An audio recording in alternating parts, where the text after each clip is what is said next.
Two doctors now say a man accused of throwing his daughter off a bridge to her death is not competent to stand trial. The findings were announced this morning in court, but a judge has not made a final decision on John Jonchuck's competency.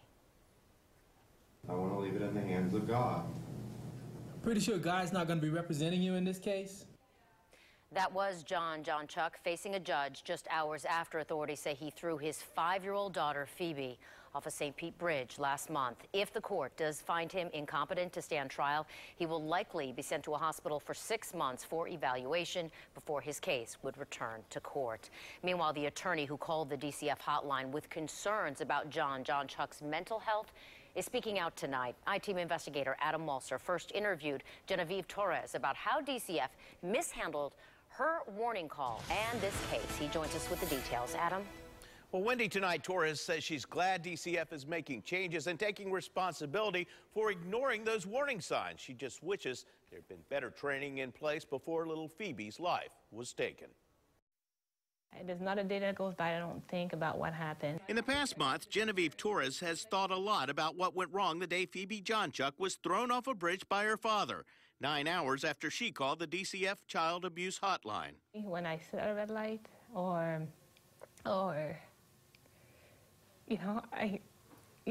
Is delusional, and he has a child with him. Torres' 18-minute voice-altered warning call was released yesterday. It's been slowed down and the voice or so distorted voices, so you don't really get the emotion aspect of it. In it, she tells the counselor Jonchuck was driving around in his pajamas, claiming to be God and calling her office every 5 minutes. It's all craziness, and it doesn't make any sense, and he's out of his mind. But the counselor seemed to be more concerned about unrelated matters. Does anyone have any disabilities or hearing impairments? Well, you said she's 5. I mean, is she in kindergarten? And what's the race of the family? Maybe she had some sort of form or questionnaire that she had to go through, possibly. Ultimately, DCF never assigned an investigator. Unfortunately, it doesn't rise to the level. The DCF investigation blamed the incident on inexperience and poor training.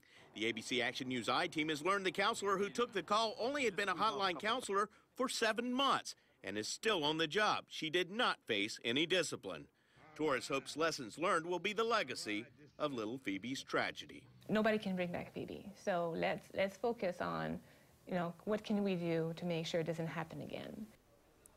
DCF was given $20 million in 2012 to revamp its hotline system in order to give counselors instant access to information about ongoing cases. After Phoebe's death, policy was changed, requiring a response by an investigator within 4 hours whenever mental health crisis is reported to counselors.